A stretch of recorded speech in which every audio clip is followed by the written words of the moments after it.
Turkestan کے ایک سوداگر کی درم کی ایک تھیلی راستے میں کہیں گر پڑی۔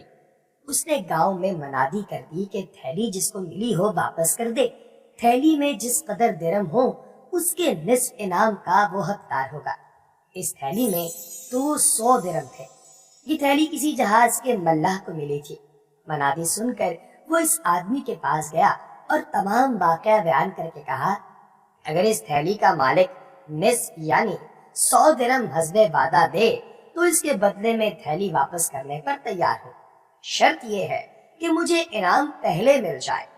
جب تھیلی کی خبر سوداگر کو ملی جو بڑا لالچی تھا تو اس نے یہ خیال کیا کہ کسی طرح سے میں انعام کی رقم سے بھی بچوں اور میری پوری رقم مجھے مل جائے۔ اس لیے اس نے ایک ترکیب کی اور ملاح سے کہا کہ اس تھیلی میں ایک ہیرا تھا، اگر وہ مجھے مل جائے تو مجھے انعام کی رقم دینے میں کوئی عذر نہیں۔ ملاح نے کہا، تھیلی میں 200 درم کے سوا کچھ نہیں تھا اور میں اس تھیلی کو اقرار کے موافق انعام حاصل کیے بغیر نہیں دے سکتا۔ آخر کار یہ جھگڑا قاضی صاحب کے پاس عدالت میں پیش ہوا۔ قاضی صاحب نے ملاح سے دریافت کیا کہ کیا تمہیں تھیلی دینے میں کوئی عذر ہے؟ ملاح نے جواب دیا، حضور، سوداگر صاحب نے پہلے نصف یعنی 100 درم انعام کا اقرار کیا تھا اور اب اس کو ٹالنے کے لیے تھیلی میں ہیرا بتلا رہے ہیں۔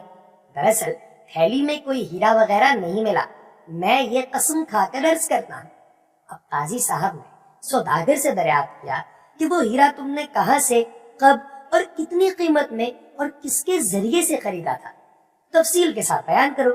یہ سن کر سوداگر نے جواب دیا، لیکن چونکہ ہیرے کا واقعہ غلط اور بناوٹی تھا اس لیے جواب میں اختلافات پیدا ہو گئے۔ وہ بہت گھبرایا۔ قاضی صاحب پر ظاہر ہو گیا کہ ہیرے کا واقعہ بناوٹی اور غلط ہے، اس لیے حکم دیا کہ سوداگر کی تھیلی کھو گئی ہے جس میں ایک ہیرا بیان کیا جاتا ہے اور ملاح کو بغیر ہیرے والی تھیلی ملی ہے۔ سوداگر کو چاہیے کہ وہ پھر منادی کریں اور تھیلی میں ہیرا ظاہر کریں، اور ملاح کو حکم ہوا کہ تم اس تھیلی کو اپنے پاس 40 دن تک رکھو، اس عرصے میں اگر کوئی یہ تھیلی کا ثبوت پہنچا کر لے جائے تو بہتر، ورنہ پوری تھیلی پر تمہارا قبضہ ہو گیا۔ سوداگر نے لالچ سے اپنے درم بھی کھو دیے اور ہاتھ ملتا رہ گیا۔